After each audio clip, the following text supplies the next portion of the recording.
जय हिंद। आज का टॉपिक है नागर मंदिर। इसमें सबसे पहले उड़ीसा के मंदिरों के विषय में।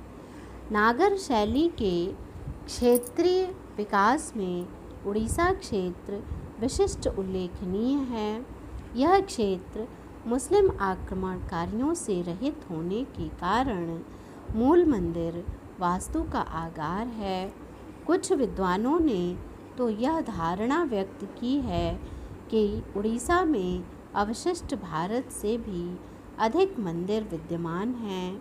शासकीय संरक्षण में निर्मित उड़ीसा के मंदिर वहाँ के वास्तु इतिहास के गौरवपूर्ण अध्याय हैं।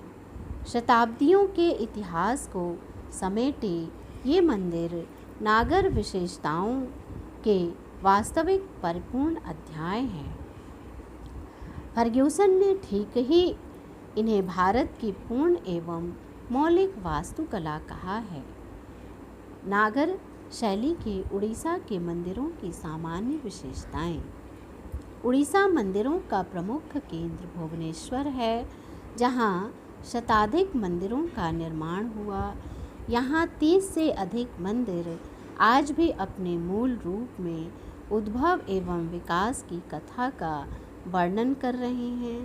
पुरी एवं कोणार्क से उड़ीसा के विकसित मंदिर प्राप्त होते हैं। इस शैली के मंदिरों का आदि केंद्र भुवनेश्वर से सुदूर दक्षिण मुखलिंगम नामक स्थान है तथा उत्तर में मयूरभंज से इन मंदिरों के दर्शन प्राप्त होते हैं। इस प्रकार उड़ीसा में नागर शैली के मंदिर समुद्र तट के समानांतर लगभग 400 मील की पट्टी में विस्तृत हैं।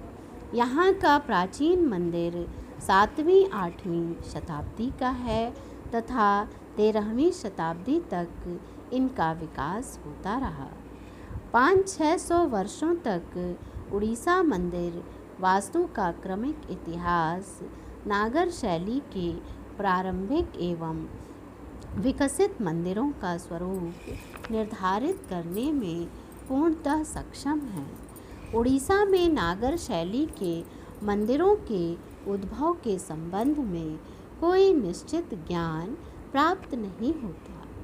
पर्सी ब्राउन महोदय के अनुसार सर्वप्रथम मुखलिंगम नगर में नागर शैली का उद्भव हुआ, जहाँ से उड़ीसा के उत्तरी क्षेत्र में इसका विस्तार हुआ। मुखलिंगम गंग शासकों का प्रमुख राजनीतिक केंद्र था। ऐहोल एवं पट्टक दल बादामी चालुक्यों की उपराजधानियाँ थीं, जहाँ से नागर एवं द्राविड़ शैलियों के मंदिर साथ साथ प्राप्त होते हैं।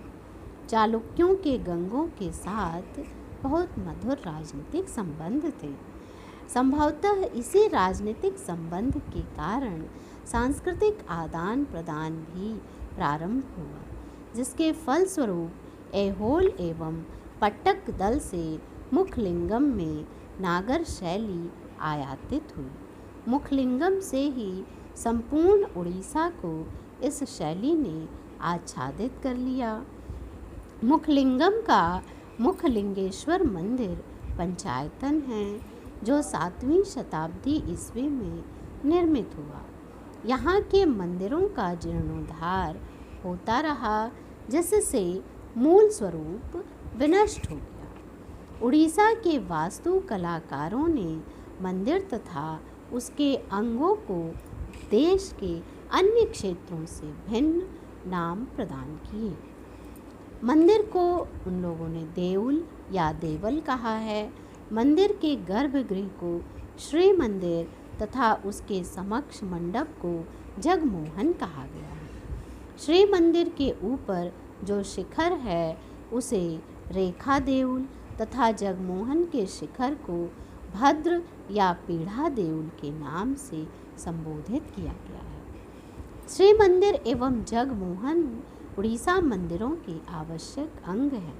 धीरे धीरे क्षैतिज विस्तार होता रहा। जगमोहन के समक्ष 2 अन्य मंडप भी बनाए गए। जिन्हें नाट मंदिर एवं भोग मंडप या मंदिर कहा गया। नाट मंदिर में देवता को प्रसन्न करने के लिए नृत्य गान होता था तथा भोग मंडप या मंदिर में देवता को उपहार चढ़ाए जाते थे। उड़ीसा के प्रारंभिक मंदिर गुप्त मंदिरों की भांति श्री मंदिर एवं जगमोहन से युक्त है। ऊंचाई में श्री मंदिर 4 मुख्य भागों में विभाजित है। पहला, पिष्ट। उड़ीसा मंदिर कभी कभी पीठिका या चबूतरे पर आधारित है, जिन्हें मध्य भारत में अधिष्ठान कहा गया है। मंदिर के इस अधिष्ठान को उड़ीसा वास्तुविदों ने पिष्ट कहा है। दूसरा, बाड़। पिष्ट के ऊपर जो लंबवत दीवार होती है, जिसके ऊपर से शिखर मुड़ता है, उसे ही बाड़ कहा गया है। बाड़ मोल्डिंग्स या लहरों से कई भागों में विभाजित होता है। ऊपर के भाग के ऊपर जंघा तथा नीचे के भाग को तल जंघा कहा जाता है। बाड़ एवं शिखर को विभाजित करने वाले भाग को वरंड नाम से संबोधित किया गया है। तीसरा, गंडी। उड़ीसा में शिखर ही गंडी नाम से प्रख्यात है। मंडी के चतुर्दिक आमलक बने होते हैं, जिससे यह अनेक भागों में विभाजित होता है। 2 आमलकों के मध्य ऊर्ध्वाधर भाग को भूमि तथा उन आमलकों को भूमि आमलक कहा गया है। चौथा, मस्तक। गंडी के ऊपर के भाग को मस्तक कहा गया है, जो 4 अंशों में विभाजित होता है। गंडी के ठीक ऊपर एक चौकोर भाग होता है, जिसे कंठ या बेकी कहते हैं। तदुपरांत एक विशाल आमला होता है, जिसे आमलक या अमलसारक कहते हैं। इस आमलक के ऊपर एक छत्राकृति होती है, जिसे खपूरी के नाम से जानते हैं। इसी खपूरी के ऊपर कलश तथा उसमें देव चिन्ह होता है। उड़ीसा मंदिरों में बाड़ एवं गंडी तो वर्गाकार योजना पर आधारित होते हैं, किंतु मस्तक भाग वृत्ताकार होता है। संपूर्ण मंदिर मानव शरीर का रूप प्रस्तुत करता है, जिसमें बाड़ 2 पाद, गंडी कोटि कटी से वक्ष तक तथा मस्तक गर्दन से सिर तक के भाग का प्रतिनिधित्व करते हैं। श्री मंदिर एवं जगमोहन का अंतः भाग वर्गाकार होता है, किंतु बाह्य भाग दीवारों के मध्य बढ़े हुए अंशों के कारण क्रूसीफार्म दृष्टिगत होता है। मध्य के निकले अंश को रथ कहा जाता है। यदि एक अंश बाहर निकला है तो दीवार के बाह्य भाग में 3 अंग बन जाते हैं। एक बाहर निकला हुआ तथा 2 उसके किनारे दीवार के मूल अंश होते हैं। ऐसे मंदिर को भी रथ मंदिर की संज्ञा प्रदान की गई है। यदि दीवार के क्रमशः 2, 3 या 4 अंग निकले हैं तो पंचरथ, सप्तरथ या नवरथ मंदिरों का निर्माण होता है। दीवार के ये प्रक्षिप्तांग गंडी के साथ ऊपर भी जाते हैं, जिन्हें पग कहा गया है। इसमें मध्य के पग को राप्ता पग, कोण के पग को कोणक पग तथा दोनों के मध्य के पगों को अनुराहा या अनर्ध पग कहते हैं। जगमोहन तथा उसके समक्ष नाट या भोग मंडप पर क्रमशः घटते हुए खंडों का पिरामिडाकार शिखर होता है, जिसके ऊपर औंधे घंटे की आकृति होती है।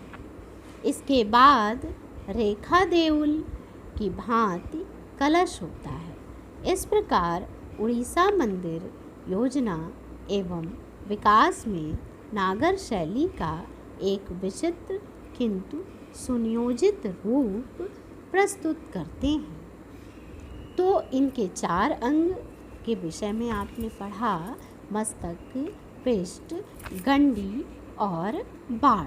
ये 4 भाग हैं इसके बनाए गए हैं, जो नागर मंदिरों की प्रमुख विशेषताएं हैं। उनमें ये 4 भाग मुख्य रूप से हैं, जिसमें पृष्ठ, बाण, गंडी और मस्तक। आज के लिए इतना ही। धन्यवाद। जय हिंद।